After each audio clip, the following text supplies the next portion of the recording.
కృప నిత్యముండును, నీ కృప నిత్య జీవము, నీ కృప వివరింప నా తరమా యేసయ్యా. నీ కృప నిత్యముండును, నీ కృప నిత్య జీవము, నీ కృప వివరింప నా తరమా యేసయ్యా. దేవుని పరిశుద్ధ నామానికి మహిమ కలుగును గాక. మన ప్రభును రక్షకును అయిన యేసు ప్రభు యొక్క నామంలో దేవుని సన్నిధికి కూడి వచ్చిన మీ అందరికీ కూడా పేరు పేరు వలసిన నా వందనాలు చెల్లిస్తున్నాను. అయితే నా ప్రియమైనటువంటి వాళ్ళరా, ప్రార్థన చేసుకుందాం. మమ్మల్ని మిక్కిలి ఘనంగా ప్రేమిస్తున్న ప్రియ పరలోకపు తండ్రి, మీకే స్తోత్రాలు చెల్లిస్తున్నాను. మీరెంతైనా నమ్మదగిన దేవుడవు ప్రభా. నా వద్దకు వచ్చి వారిని ఎంత మాత్రం త్రోసివేయనని సెలవిచ్చిన దేవుడవు, గొప్ప దేవుడవు, శక్తిమంతుడవు, బలమైనటువంటి దేవుడవు, సకల సృష్టికి కారణభూతుడైన దేవుడవు, సర్వాధికారి అయిన దేవుడవు, సర్వోన్నతుడైనటువంటి దేవుడవు ప్రభా, నీకే స్తోత్రాలు. In the mighty name of Jesus, in the mighty power of Jesus, in the mighty blood of Jesus. రబషీట్లో రీషందర రికందర కొరియరా శికందర కొరిమర షందర హల్లెలూయా. రౌషల రాసి కరమైటందర బ్రౌసి జీసస్ సి కల్వరి. వినగలిగిన చెవి, గ్రహించగలిగిన హృదయం, ఒప్పింపగలిగిన ఆత్మను, సమ్మతి కలిగిన మనస్సును దయచేసి వినినటువంటి వాక్యాన్ని వ్యర్థంగా విడిచిపెట్టగా నా మా జీవితాల్లో వాక్యానుసారమైన జీవితం నాకును మాకును దయచేయమని త్వరగా రానైన యేసు ప్రభు యొక్క శక్తి కలిగిన నామంలో ప్రార్థించి పొంది ఉన్నాము తండ్రి. ఆమేన్, ఆమేన్. దేవుని పరిశుద్ధ నామానికి మహిమ కలుగును గాక. మన ప్రభును రక్షకును ఆయన యేసు ప్రభు యొక్క నామంలో దేవుని సన్నిధికి కూడి వచ్చిన మీ అందరికీ కూడా పేరు పేరు వరుసన నా వందనాలు చెల్లిస్తున్నాను. అయితే నా ప్రియమైనటువంటి వాళ్ళరా, దేవుడు మనల్ని ప్రేమించి మనకు ఆయుష్ ఇచ్చి, దీర్ఘాయుషు దీవెనలు ఇచ్చి ఈ సమయం చూడటానికి దేవుడు మనకు కృపను కలుగచేశాడు. ఆయన యొక్క ఉచితమైన కృపను బట్టి, అపారమైన ప్రేమను బట్టి మనల్ని సజీవు లెక్కలో ఉంచి ఆయనను స్తుతించడానికి, ఆయనను మహిమపరచడానికి, ఆయన నామాన్ని కొనియాడటానికి, మనల్ని బలవంతులుగా చేయటానికి, తన శక్తితో నింపడానికి, తన ఆత్మతో నింపడానికి, తన ప్రభావంతో మనల్ని నింపి ముందుకు నడిపించడానికి ఆయన మన కొరకు దిగి వచ్చాడు. నా ప్రియమైనటువంటి వాళ్ళరా, ఇటు దేవుడు ఏ జనమునకు ఇలాంటి దేవుడు లేడు. కానీ ఇటు దేవుడిని కలిగి ఉన్నటువంటి మనం ఎంతో ధన్యులం. అవును, ఆ ధన్యత మనకు ఎలా వచ్చింది అంటే, నా ప్రియమైనటువంటి వాళ్ళరా, తండ్రి ఈ లోకాన్ని ప్రేమించి తన కుమారుణ్ణి మరి భూమి మీదకు పంపించాడు. అయితే ఎందుకు పంపించాడు? ఈ లోకం అంతా కూడా పాపంతో, శాపంతో కొట్టుమిట్టాడిపోతూ ఉంటుండగా ఈ మానవాళి యొక్క రక్షణ కొరకై, మరి సకల జనుల రక్షణార్థమై ఆయన తన కుమారుణ్ణి ఈ భూమి మీదకి పంపించాడు. పంపించినప్పుడు ఆయన మన పాపముల నుంచి విడిపించడం కోసం, మన బాధల నుంచి తప్పించడం కోసం, మన నొప్పుల నుంచి విడిపించడం కోసం, మన శ్రమల నుంచి విడుదల దయచేయటం కోసం, మనకు సమాధానం కలగచేయటం కోసం, అలాగే మరి మన పరిస్థితులన్నింటినీ కూడా చక్కపరచడం కోసం, నేను మీతో ఉన్నాను, మీరు మీరు భయపడవద్దు, నేను మీకు దేవుడినై ఉన్నాను అని చెప్పి ఆయన మన ముందుగా నడుస్తూ మన చేయి పట్టుకుని నడిపిస్తున్నటువంటి దేవుడుగా ఉన్నాడు. సర్వాధికారి అయిన దేవుడు, సర్వోన్నతుడైన దేవుడు, సకల సృష్టికి కారణభూతుడైనటువంటి దేవుడు ఆయన స్వరూపంలో మనలను సృజించాడు. నా ప్రియమైన వాళ్ళరా, ఆయన స్వరూపంలోనే మనలను సృజించాడు. కనుకనే మరి అట్టి దేవుడు మరి మన కొరకు మొదటిసారి వచ్చాడు, మనకు రక్షణ ఇచ్చాడు. ఆ రక్షణ మనకి ఎలా కలిగింది? ఆయన శిలువలో మరి తన ప్రాణాన్ని విమోచన క్రైతనంగా పెట్టి మరి శిలువకు బలియాగంగా సమర్పించుకొని మరి కొరడా దెబ్బలు తిని మరి ఆ తర్వాత తన యొక్క రక్తాన్ని ఆ శిలువలో చిందించి ఆ రక్తం ద్వారా మనకు స్వస్థత ఇచ్చి, మనకు విడుదల ఇచ్చి, in the mighty power of Jesus, in the mighty name of Jesus, in the mighty blood of Jesus, precious blood of Jesus. ఆయన యొక్క పరిశుద్ధ రక్తం, ఆయన యొక్క పవిత్ర రక్తం మనలను నిర్దోషులుగా, నిష్కలంకులుగా చేసింది.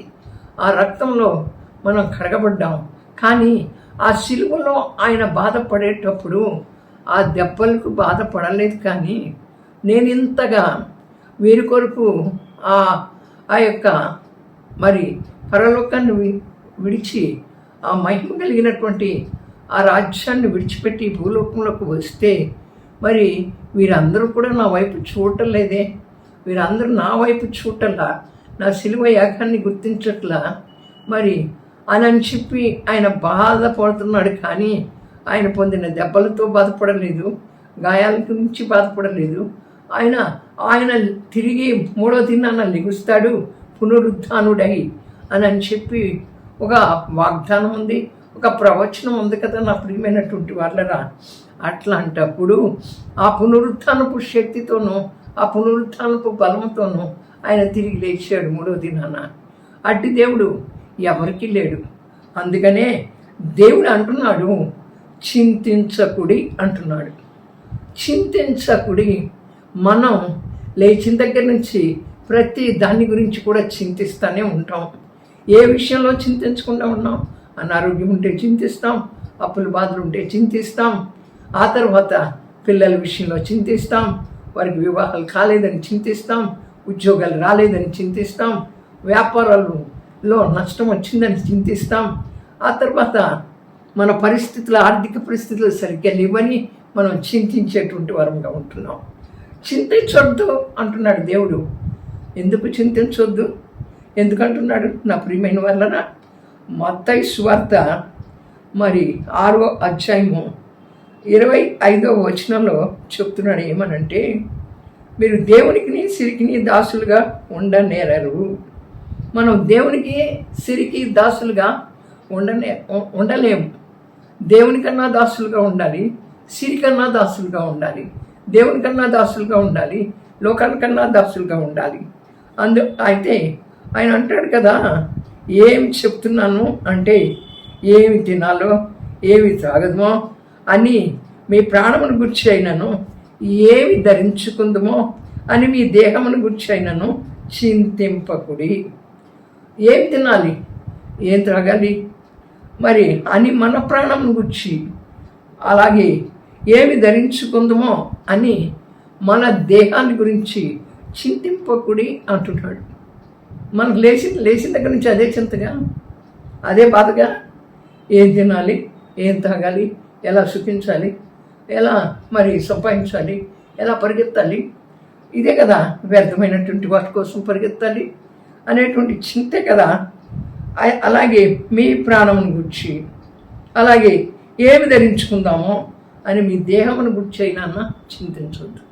ఏం ధరించుకోవాలి, ఏం ధరించుకోవాలి? ఆయన మనకి రక్షణ వస్త్రం ధరింపచేశాడు. ఆయన మనకు రక్షణ వస్త్రాన్ని ధరింపచేశాడు. ఆ ధరింపచేసినటువంటి రక్షణ వస్త్రాన్ని మనం కాపాడుకోవాలి.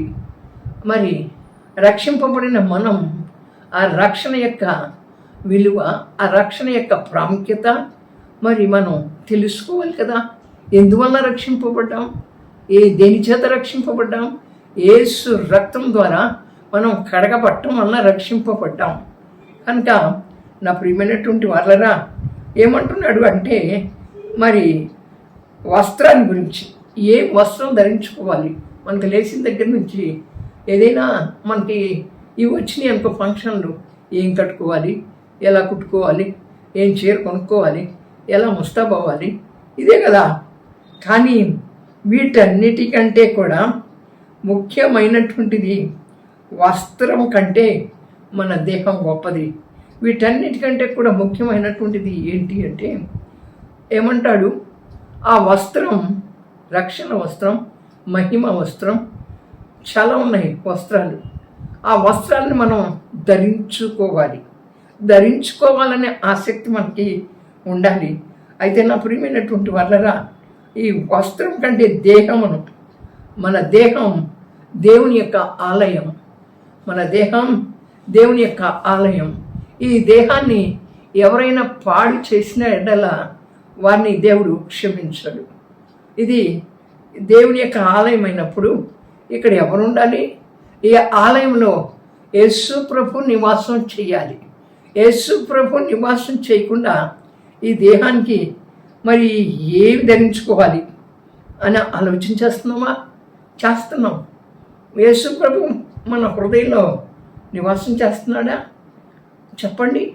నివాసం చేస్తే దేవుని యందు భయభక్తులు కలిగి మన ప్రాణానికి జీవాన్ని ఇచ్చాడు, మన ఆత్మకు రక్షణ ఇచ్చాడు. మన ఆత్మ మోక్షరాజ్యంలో ఉండాలి. ఇది శాశ్వతమైనటువంటిది కాదు, ఇది అశాశ్వతమైనటువంటిది. ఈ లోకాన్ని విడిచి, ఈ ఇంటిని విడిచి మనం పరలోకానికి వెళ్తాం. మనకు అక్కడ ఒక గొప్ప నివాసం ఉంది. ఆ నివాసం ఆయన కట్టాడు. ఆ కట్టినటువంటి నివాసంలో యుగాలు మనం అక్కడ జీవించాలి కదా నా ప్రియమైనటువంటి వాళ్ళరా. అది ముఖ్యమా? ఇది ముఖ్యమా? దాన్ని వదిలిపెట్టేస్తున్నాం. శ్రేష్టమైనటువంటి దాన్ని వదిలిపెట్టేసి దీన్నే వెతుక్కుంటున్నాం. అందుకంటాడు, ఏమంటాడు? ఆహారం కంటే ప్రాణం. మనం ఒక పూట తినకపోతే చాలా చచ్చిపోతామా? మన ప్రాణానికి జీవం ఇచ్చాడు. ఆయన జీవం మనలో ఉంది. జీవాధిపతి అయినటువంటి దేవుడు మనలో పనిచేస్తున్నాడు. జీవాధిపతి అయినటువంటి దేవుడు మనలో పని చేయకపోతే, ఆ జీవాన్ని మనలో పెట్టకపోతే మనం ఎప్పటి వరకు కూడా బ్రతికి ఉండేవాళ్ళం కాదు. మన బ్రతుకంతా, మన ప్రాణం అంతా కూడా ఆయన జీవంతో నింపబడి ఉన్నది. అవునన్నా ప్రియమైనటువంటి వాళ్ళరా. కనుక మనం గుర్తెరగాలి కదా, మన ప్రాణం జీవంతో నింపబడి ఉంది. ఒక పూట ఆహారం లేకపోతే చచ్చిపోతామా? ఆహారం తినకపోతే చనిపోతామా? చనిపోము. ఎందుకని? జీవం మనలో ఉంది కాబట్టి. ఆ జీవ జలపు ఊట మనలో నుండి ప్రవహిస్తుంది కనుక మనం ఒక్క పూట కూడా మనం తినలేకపోతే మనం చనిపోము. అందుకనే అంటాడు, ఆహారం కంటే మీ ప్రాణం. అందుకనే ఏమి తిందామా, ఏమి తాగుదామా అని ఆలోచించమాట. ఎలా జీవించుదామా, ఎలా సౌఖ్యంగా ఉందామా అని ఆలోచించమాక. ఏం కట్టుకుందామా అని ఆలోచించమాక. నేనే మీ ప్రాణానికి మరి జీవాన్ని ఇచ్చేటువంటి దేవుణ్ణి. అలాగే మీ దేహానికి మరి దేవుని యొక్క ఆలయం కనుక మీ దేహాన్ని అపవిత్రపరచుకోకూడదు. ఆ పిచ్చి పిచ్చి అలంకరణలు చేసి ఇప్పుడు మన దేహాలు అపవిత్రపరచబడుతున్నాయి.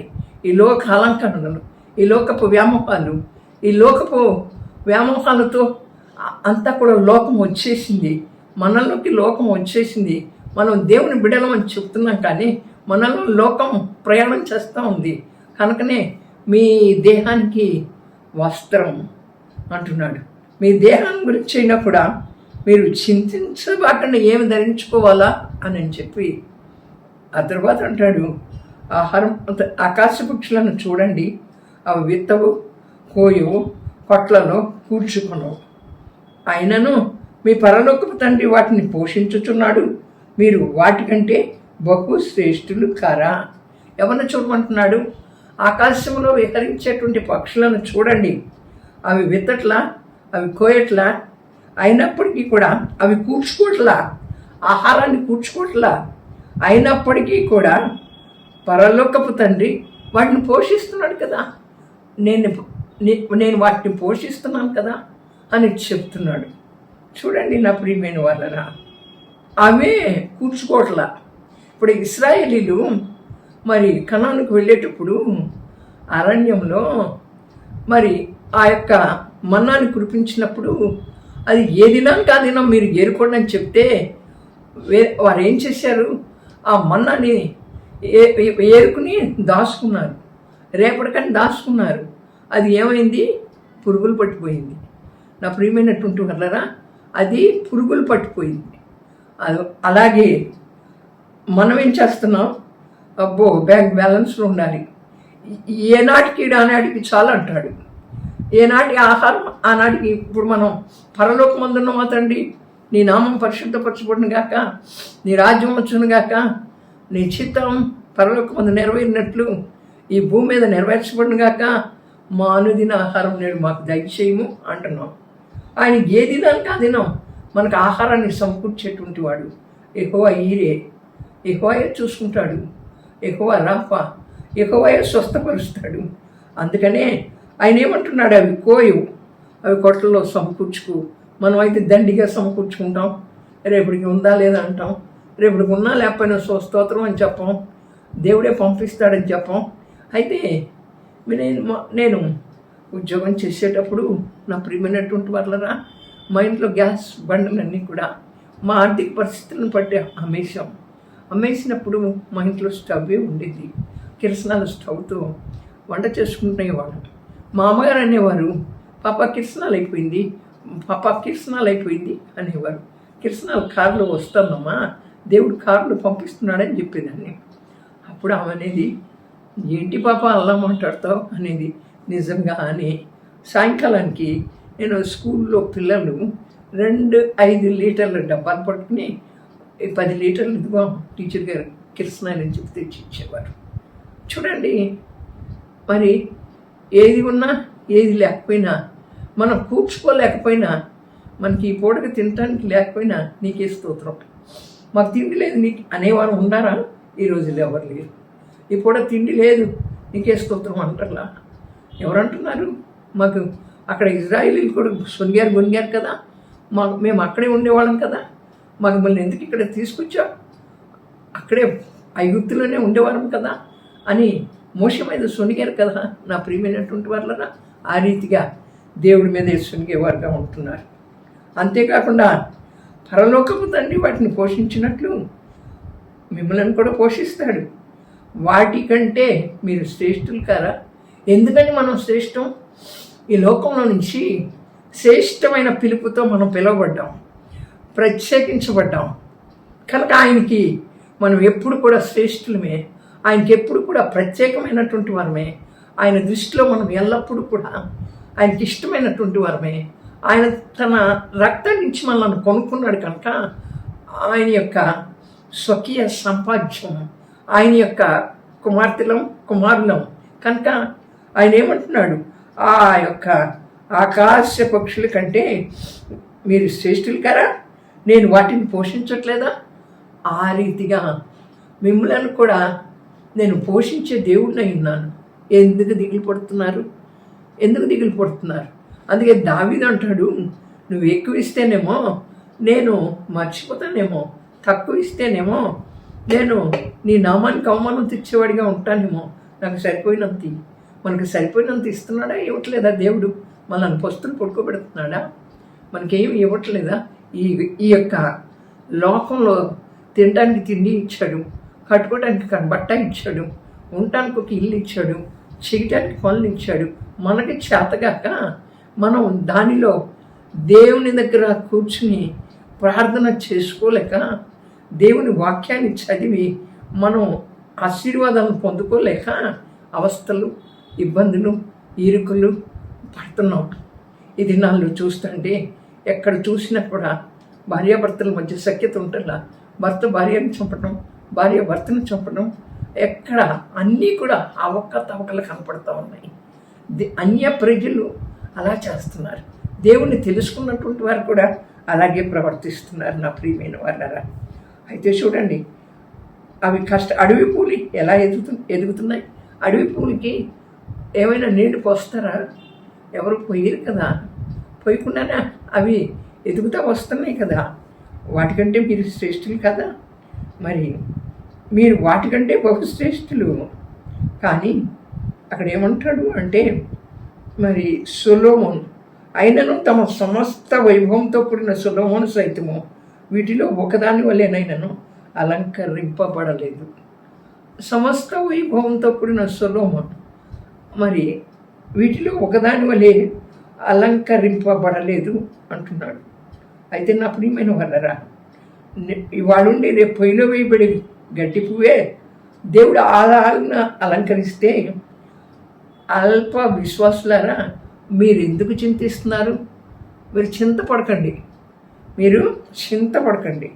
ఇవాళుండి రేపు పొయ్యిలో వేయబడే అడవి గడ్డిని దేవుడు ఎలాగో అలంకరించాడు, ఇలాగా అలంకరించిన ఎడల మరి మీకు నిశ్చయంగా వస్త్రాలు ధరింపచేయను కదా. అవును కదా. మనం అసలు వాక్యాన్ని కనుక మనం చూసినట్లయితే, ఆ వాక్యాన్ని మనం గ్రహించుకున్నట్లయితే, ఆ లేఖనాన్ని మనం ధ్యానించినట్లయితే, దేవుని సన్నిధిలో మనం ప్రార్థన చేస్తున్నట్లయితే, ఉన్నా లేకపోయినా దేవునిలో సంతోషిస్తాం, ఆనందిస్తాం. దేవుని యందు మనం ఆనందించే వరంగా ఉంటాం.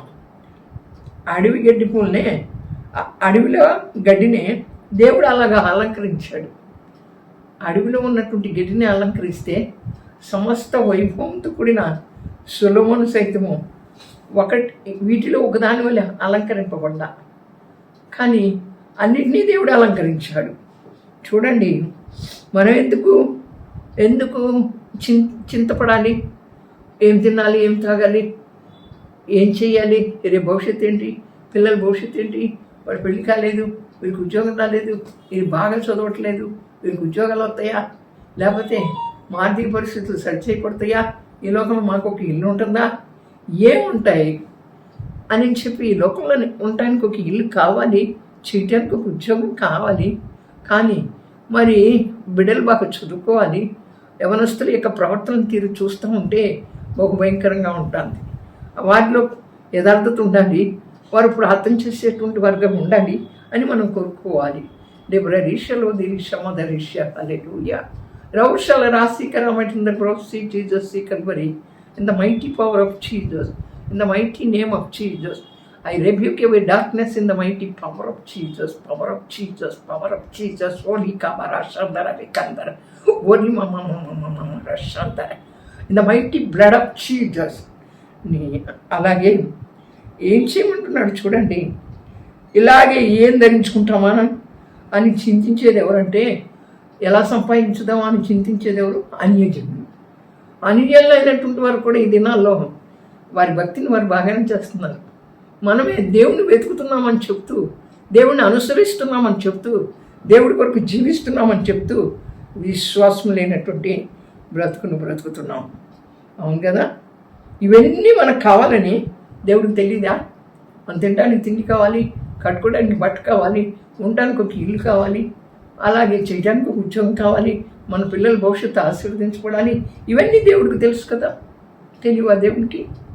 వీటి కోసం చింతిస్తున్నాం. కానీ దేవుని సన్నిధికి వచ్చి మరి ఆయన రాజ్యాన్ని, నీతిని వెతుకుతున్నామా? వీటి కోసం చింతిస్తున్నాం. ఆయన రాజ్యాన్ని, ఆయన నీతిని వెతకలేకపోతున్నామని చింతపడుతున్నామా? దానిలో చింత లేదు. ఆయన రాజ్యాన్ని, ఆయన నీతిని వెతకలేకపోతున్నామని దానిలో చింత లేదు. కానీ ఏం తినాలి, ఏం తాగాలి, ఎలా ధరించాలి, ఎలా సంపాదించాలి, ఏం చెయ్యాలి అంటాడు కదా. ఆ ధనవంతుడు ఏం చేశాడు? ధనవంతుడు తను వేసినటువంటి విత్తనం బాగా పండి పంట విస్తారంగా పండిందని ఆ కొట్లను విశాలం చేయాలనుకుంటాడు. అప్పుడు దేవుడు అడుగుతాడు, వెర్రివాడైన ధనవంతుడా, ఈ రాత్రికి నీ ప్రాణం పోతే ఏం చేస్తావు అంటాడు. నా ప్రియమైనటువంటి వాళ్ళరా, ఆ కొట్లలో కూర్చుకున్నాడు ధనవంతుడు. కూర్చుకోవాలనుకుంటున్నాడు ఏది ధాన్యాన్ని తీసుకొచ్చి. ఈ రాత్రికి నీ ప్రాణం అడిగా అది తీసుకున్నాడు అనుకో, ఏం చేస్తావు? అలాగే ఉన్నాయి మరణాలు. ఈ పూట ఉండాలి, రేపు ఉంటలా, ఈ క్షణంలో చూసినప్పుడు ఇంకో క్షణంలో ఉంటలా. ఇవన్నీ మనం ఎత్తుపోతాం అనుకుంటున్నాం. కానీ ఆయన నీతిని, ఆయన రాజ్యాన్ని వెతకలేకపోతున్నామని చింతించట్లా. నా ప్రియమైనటువంటి వాళ్ళని వెరివాడైన ధనవంతుడు అన్నాడు. ధనవంతుడు వెరివాడు ఎట్టు అవుతాడు? దేవుడేనండి, డబ్బేనండి అంటారు కొంతమంది. ఆ కొట్లలో ధనాన్ని, బ్యాంకుల్లో ధనాన్ని సమకూర్చుకో. అప్పుడు వైరస్ వచ్చింది చూడండి. అప్పుడు ఎంతమంది గొప్ప గొప్ప కోట్లు సంపాదించిన వారు, లక్షాధికారులు, డాక్టర్లు ఎంతమంది చనిపోయారు. వారందరినీ ఏం చేశారు పాపం? ఆ గొత్తంలో కట్టి తీసుకెళ్ళి అసలు ఇంటికి కూడా తీసుకురానటువంటి పరిస్థితుల్లో చూశారు. ఏం సంపాదించుకున్నాం? ఆ సంపాదించుకున్నంత ఏంది? పేరు సంపాదించుకున్నారు, మంచి వైద్యుడని సంపాదించుకున్నారు. కానీ మనం ఇంకా ఈ రీతిగా జీవించి ఉన్నాము అంటే, దేవుడు మనకి సమయం ఇచ్చాడు అంటే వీటి గురించి విచారించొద్దు. ఇవి దేవుడు మనకి ఇస్తాడు. ముందు నా నీతిని, నా రాజ్యాన్ని వెతకండి, అప్పుడు మీకు సమస్తము సంపూర్ణ జరుగుతాయి. వీటన్నిటిని నేను మీకు ఇస్తాను. మిమ్మల్ని పోషించే దేవుణ్ణి, మిమ్మల్ని కాపాడే దేవుణ్ణి, మిమ్మల్ని అరచేతిలో చెప్పుకొని ఉన్నాను. తల్లి తన బిడ్డలను మర్చినా నేను నిన్ను మరవను, నేను నిన్ను విడువను, నేను నిన్ను ఎడబాయను అని చెప్పి దేవుడు మనతో మాట్లాడుతున్నాడు కదా. సకల సృష్టికి కారణభూతుడైన దేవుడు, సకల సృష్టిని మరి సృష్టించిన దేవుడు, నా ప్రియమైనటువంటి వాళ్ళగా అట్టి దేవుడిని మనం కలిగి ఉన్నాం కదా. మరి ఎందుకు ఆయన నీతిని, ఆయన రాజ్యాన్ని వెతకలేకపోతున్నాం? అన్నీ మానేసి కూర్చోమంటారా? డబ్బులు ఎక్కడి నుంచి వస్తాయి, తిండి ఎక్కడి నుంచి వస్తుంది, దేవుడు అంటారు అని మాట్లాడతారు. అది కాదు. దేవుడికి ఎంత సమయం ఇస్తున్నా, ఆయన నీతిని ఎంత ఎదుగుతున్నా, ఆయన రాజ్యాన్ని ఎంత ఎదుగుతున్నా, ఎంతసేపు నీ కొరకు నువ్వే తాపత్రయపడుతున్నావు. నీ పిల్లల కోసం పడాలి. మరి ఏది ఆ నీతిలో, ఆ రాజ్యంలో ఎంతమందిని మనం చేర్చగలుగుతున్నాం? నా ప్రియమైనటువంటి వాళ్ళగా. అవును, రేపటిని గురించి చింతింపకడి అంటున్నాడు. రేపటిని గురించి చింతింపకడి, రేపటి దినం దాని సంగతుల గురించి చింతించును, ఏ నాటికి ఆ నాటికి చాలు. రేపు గురించి చింత పెట్టుకోమాక. నీలో చింత ఉంటే నిద్ర పట్టదు, అలసట వస్తుంది, బీపీ పెరుగుతుంది, మరి షుగర్లు పెరుగుతాయి, అలా ఉంటాయి. రేపటి గురించి చింతించమాక. ఎందుకు చింతిస్తావు? దేవుడు ఉన్నాడు. మొదట ఆయన వెతుకుతున్నాను, ఆయన నీతిని వెతుకుతున్నాను, ఆయన రాజ్యాన్ని వెతుకుతున్నాను. మనకి ఇచ్చినటువంటి రక్షణను వణుకుతో భయంతో కాపాడుకుంటూ ముందుకు కొనసాగాలి. కనుక నా ప్రియమైనటువంటి వాళ్ళరా, ఇప్పుడు అంతే అయిపోయింది. ఏం తినాలి, ఎలా తాగాలి, ఏం సంపాదించాలి, ఎలా నడవాలి, ఏం చెయ్యాలి, ఇదే ఎక్కువైపోయింది. ఎలా పరిగెత్తాలి? ఈ లోకంలో ఒకరికంటే ఒకరు గొప్పవారు అయిపోవాలనుకుంటున్నాం, కానీ దేవుని రాజ్యాన్ని, నీతిని వెతకటంలో గొప్పవారం అయిపోతున్నామా? దాని కొరకు మనం చింతిస్తున్నాం, కానీ దేవుని రాజ్యాన్ని, నీతిని వెతకలేకపోతున్నాం అనే చింత ఉందా మనలో? ఆ చింత అనేటువంటిది లేనే లేదు. అది ఈ దేవుని వాక్యం దొరకని రోజులు వస్తాయి. ఈ కృపాకాలం ముగిసితే మనకి వాక్యం కూడా దొరకదు. మనకిచ్చినటువంటి ఈ యొక్క జీవ గ్రంథంలో నుంచి మనం రోజుకొక అధ్యాయాన్ని ధ్యానించి మరి ప్రార్థన చేసే వరంగా ఉంటున్నామా? వేకుజామున లేచి దేవుని సంధించేటువంటి వరంగా ఉంటున్నామా? లిబ్రరీషలో దిరిష మదరిష హల్లెలూయా, ఆయన యొక్క శక్తితో నింపబడుతున్నామా? కనుక నేను ప్రియమైనటువంటి వాళ్ళరా, మొదట చింతించకుడి. చింత, ఈ లోకాన్ని గురించి చింత పక్కన పెట్టి ఆయన నీతిని, రాజ్యాన్ని వెతకట్లేదు కదా అని చింతించు, అని బాధపడు. చింతించి ఒక తెల్లని వెంట్రుకను నల్లగా చేయలేవు, ఒక మూడుని బారడిగా చేయలేవు, ఏది చేయలేవు. కనుక మొదట దేవుని వెతుకు, దేవుని రాజ్యాన్ని వెతుకు, దేవుని నీతిని వెతుకు. దేవుడి వాక్యాన్ని మనందరి వెనుకల్లో దీవించి ఆశీర్వదించి ఫలవర్తులు చేయనుగాక. ఆమేన్. ప్రార్థన చేసుకుందాం. మమ్మల్ని మిక్కిలి ఘనంగా ప్రేమిస్తున్న ప్రియ పరలోకపు తండ్రి, మీకే స్తోత్రాలు చెల్లిస్తున్నాను. మీరు ఎంతైనా నమ్మదగిన దేవుడవు ప్రభువా, నమ్మకమైనటువంటి దేవుడవు. మమ్మల్ని చేయి విడిచిపెట్టే దేవుడవు కాదు, మమ్మల్ని చూస్తున్న దేవుడవు ప్రభువా. ఆకాశం నుండి వంగి తొంగి చూస్తున్నావు. వివేకం కలిగి నన్ను వెతుకువారు కలరాని వంగి తొంగి చూస్తున్న దేవుడవు కనుక ప్రభువా, గొప్ప దేవుడవు, శక్తిమంతుడవు, బలమైనటువంటి దేవుడవు ప్రభువా. మొదట నీ నీతిని, నీ రాజ్యాన్ని వెతకలేకపోతున్నామని చింతించేటువంటి ఆత్మను మాలో పెట్టండి. ఈ లోకంలో ఏదో జరగలేదని చింతించవద్దు. ఆహారం లేదని, లేకపోతే వస్త్రం లేదని, లేకపోతే కట్టుకోవడానికి బట్ట లేదని, ఉండటానికి ఇల్లు లేదని, చేయటానికి ఉద్యోగం లేదని చింతించవద్దు. కానీ ఆ చింతింపకుడి అంటున్నావు. వీటి కోసమే చింతిస్తున్నావు నీ సన్నిధికి వచ్చి. ఆయన ఎంతోమంది నా తండ్రి మరణిస్తున్నారు, ఎన్నో అవస్థలు పడుతున్నారు ప్రభా. మీకు అసాధ్యమైంది ఇది లేదు. మీరు రాకడ కోసం వైపుగా ఉంది. ఆ రాకడికి ఇవన్నీ జరుగుతూ వస్తున్నాయి ప్రభా. జ్ఞాపకం చేసుకొని ఫోన్ అడిక్షన్ నుంచి విడిపించండి. ఫోన్లు చేతిలో లేకపోతే బ్రతకట్ల పిల్లలు. ఆ ఫోన్లో ఏం కనపడుతుందో భయభక్తులు దయచేయండి నాయన. మీకే స్తోత్రాలు చెల్లిస్తున్నాను. మీరే ఘనత మహిమ ప్రభావాలు పొందుకోమని త్వరగా రానైనా యేసు ప్రభు యొక్క శక్తి కలిగిన నామంలో ప్రార్థించి పొంది ఉన్నాము. Amen, amen, amen. Praise the lord.